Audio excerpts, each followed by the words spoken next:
Leo Tolstoy की एक अद्भुत कहानी, थ्री हर्मिट्स, यानी कि तीन संत, तीन सन्यासी। ये एक ऐसी कहानी है जो किसी के भी जीवन का रूपांतरण कर सकती है।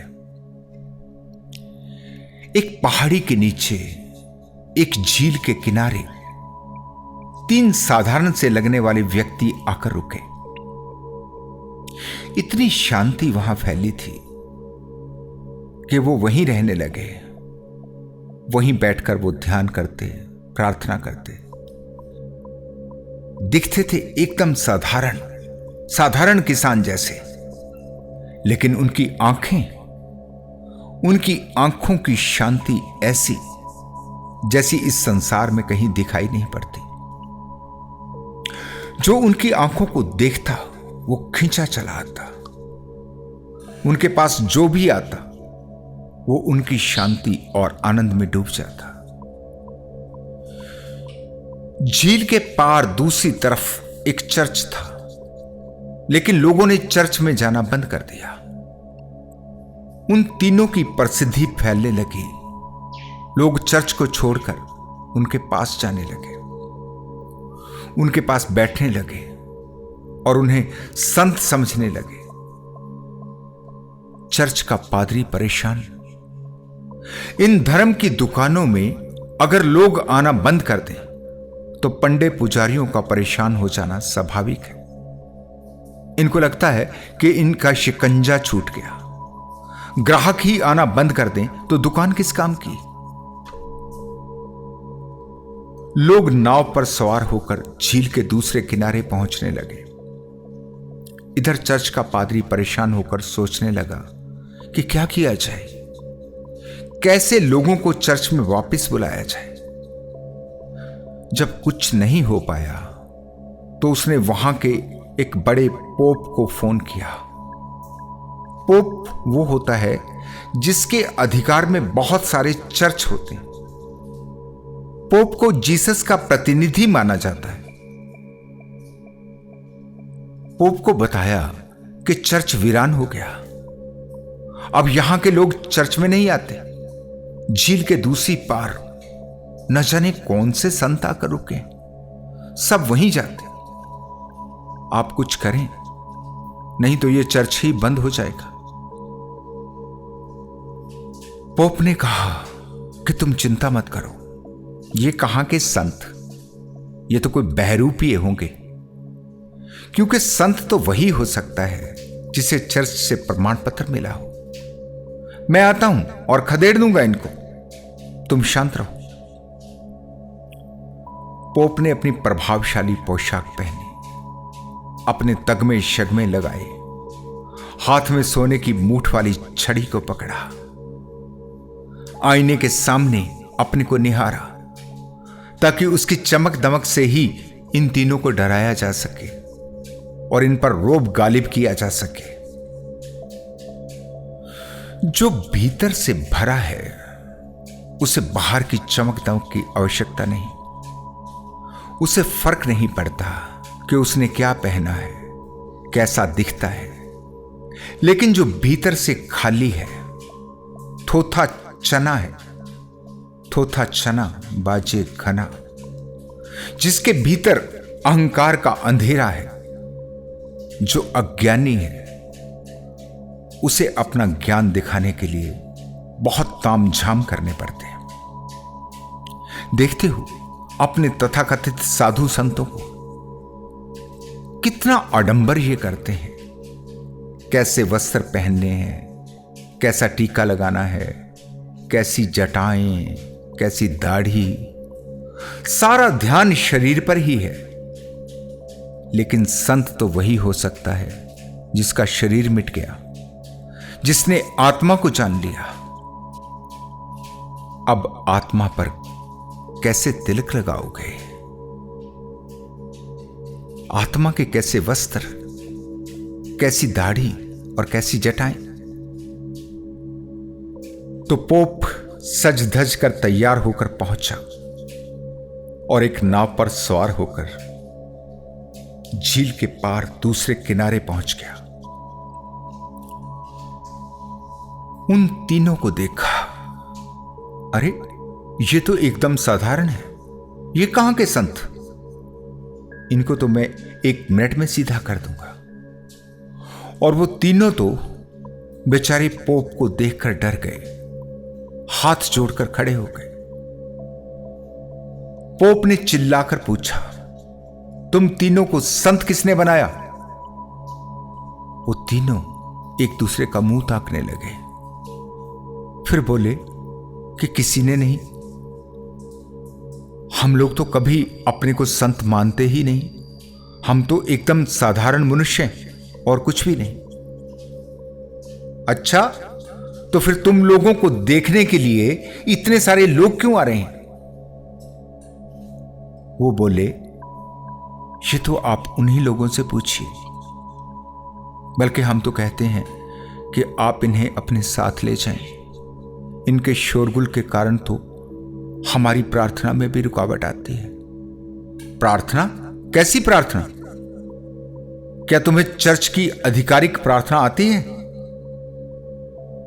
वो बोले, जी नहीं, हम तो अनपढ़ हैं और वो प्रार्थना तो बहुत लंबी है, हम कभी उसे याद ही नहीं कर पाए।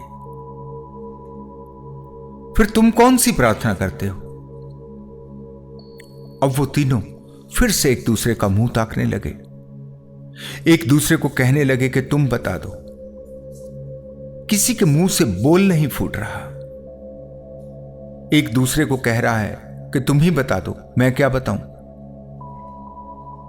पोप तो अपना आपा खो बैठा, प्रार्थना तक इनको आती नहीं, कैसे संत हैं ये। उसने गुस्से से पूछा, जल्दी बताओ, तुम कौन सी प्रार्थना करते हो? वो तीनों और ज्यादा सहम गए। फिर उनमें से एक बोला, देखिए, हम आपके सामने बहुत ही साधारण इंसान हैं। हम लोगों ने खुद ही एक अपनी प्रार्थना बनाई है। हमें नहीं पता था कि प्रार्थना के लिए चर्च की मंजूरी लेनी होती है। हमें माफ कर दीजिए, हम आपकी मंजूरी नहीं ले पाए। वास्तव में हम इतने संकोची हैं, हमें इतना संकोच होता है कि हम आपके पास आ ही नहीं सके। पोप बोला, अपनी बनाई हुई प्रार्थना? ये कोई प्रार्थना होती है? तुम पागल हो? प्रार्थना तो एक ही है जो चर्च से प्रमाणित है। लेकिन फिर भी बताओ कि तुम्हारी अपनी बनाई हुई प्रार्थना आखिर है क्या? चलो बताओ मुझे। उनमें से एक ने कहा कि जैसा कि हम जानते हैं कि परमात्मा को 3 रूपों में माना जाता है, बस हम इतनी ही प्रार्थना करते हैं कि आप भी 3 हो और हम भी 3, हम पर दया करो। पोप हंसने लगा, अरे मूर्खो, ये कोई प्रार्थना नहीं है, ये बकवास है सब। असली प्रार्थना वही है जो चर्च की प्रार्थना है। उन्होंने बड़ी विनम्रता से कहा कि आप हमें सच्ची प्रार्थना सिखा दीजिए। हम आज के बाद वही प्रार्थना करेंगे जो आप सिखाएंगे। हम बुद्धिहीन, कम अकल, आज तक इतना ही समझते रहे कि बस हम भी 3 और ईश्वर भी 3, और भला क्या चाहिए? बस ईश्वर की कृपा ही तो चाहिए। आप मेहरबानी करके हमें प्रार्थना सिखा दें। पोप ने उन्हें चर्च की आधिकारिक प्रार्थना सिखाई, लेकिन प्रार्थना इतनी लंबी कि वो एक बार में उसे याद नहीं रख पाए। तो उन्होंने निवेदन किया कि एक बार और आप सुना दें। प्रार्थना लंबी है, थोड़ा हम अच्छे से याद कर लें, कहीं कोई भूल चूक ना हो जाए। पोप ने फिर से दोहराया, फिर भी वो आखिरी का हिस्सा भूल गए। 4 बार पोप को प्रार्थना को दोहराना पड़ा। झुंझला गया पोप कि कैसे व्यक्ति हैं, प्रार्थना भी याद नहीं रख सकते। 4 बार इन्हें प्रार्थना सिखानी पड़ रही है। वो बोले, माफ करें हमें, हम अनपढ़ हैं। प्रार्थना में भारी भरकम शब्द हैं, ऐसे ऐसे शब्द हैं जो पहले हमने कभी सुने नहीं, इसलिए हमें इसे याद करने में थोड़ी मुश्किल आ रही है। लेकिन हमने अब पूरा याद कर लिया, अब नहीं भूलेंगे। आपका बहुत बहुत आभार, बहुत धन्यवाद। आपने हमें परमात्मा की सच्ची प्रार्थना सिखाई, और वो भी हम पर कृपा करके, हमारे पास आकर। हम तो कभी संकोचवश आपके पास आ ही नहीं सकते थे, फिर भी आपने दया की और आप हमारे पास आए। वो पूरी तरह संतुष्ट हो गया। उसका अहंकार और भी मजबूत हो गया कि 3 भटके हुए लोगों को वो सीधे रास्ते पर ले आया। अपने रास्ते का कुछ पता नहीं और उन्हें भटके हुए कह रहा है। बड़ी शान से वापस जाने के लिए अपनी नाव पर सवार हुआ और मन ही मन मुस्कुरा रहा है कि कैसे कैसे बेवकूफों को लोग संत समझ लेते हैं, जो आज तक प्रार्थना तक नहीं सीख पाए। अब जाकर बताऊंगा लोगों को कि जिनको तुम संत कहते हो, उनको तो धर्म का कैक है गै भी नहीं पता। और बोलूंगा कि तुम कैसे जाहिलों के दर्शन करने जाते हो। उसकी नाव अभी झील के आधे रास्ते में ही पहुंची थी कि उसे अपने पीछे एक शोर सुनाई दिया। पीछे घूमकर देखा तो वो तीनों व्यक्ति झील के पानी पर ही दौड़ते चले आ रहे थे। उन्हें जैसे पता ही नहीं पानी का। इतनी गहरी झील और वो पानी पर भाग रहे हैं। उसने नाविक से कहा, रोको रोको, नाव को रोको। और हैरान होकर उनकी तरफ देखने लगा। ये क्या चमत्कार उसकी आंखों के सामने घट रहा था। उसने तो सुना था कि जीसस ही ऐसे व्यक्ति हुए हैं जो पानी पर चल सकते थे, और कभी उसे जीसस पर भी पूरा भरोसा नहीं हुआ था। कौन जाने झूठ ही लिख दिया हो, पानी पर कौन चल सकता है भला। लेकिन अपनी आंखों से वो इनको दौड़कर अपनी तरफ आते हुए देख रहा है। वो तीनों नाव के बिल्कुल पास आकर पानी पर ही हाथ जोड़कर खड़े हो गए। माफ कीजिए, हमने फिर से आपको कष्ट दिया। हम तीनों में प्रार्थना को लेकर कुछ संशय है। ये कह रहा है कि प्रार्थना ऐसी थी, और मैं कहता हूं कि नहीं, कुछ और था। आपकी बड़ी मेहरबानी होगी, आप एक बार फिर से प्रार्थना दोहरा दें। पॉप तो भौचक्का रह गया, मुंह से बोल नहीं फूटा। फिर जैसे ही होश ठिकाने आए तो उसने कहा कि नहीं, मैंने तुम्हें जो सिखाया वो सब गलती हो गई। तुम्हारी प्रार्थना जो तुम कर रहे थे वही प्रार्थना सही है। मेरे वाली को बिल्कुल भूल जाओ। तुम्हारी प्रार्थना तो कब की स्वीकार हो चुकी। मैं अंधा हूं, मैं पागल, मैं मूर्ख, जो आपको देख ही नहीं पाया। मैं बहुत अहंकारी, मुझे क्षमा कर दो। मैं तो तुम्हारी सरलता को, तुम्हारी पवित्रता को छू भी नहीं सकता। जाओ, तुम लौट जाओ और अपनी ही प्रार्थना करो।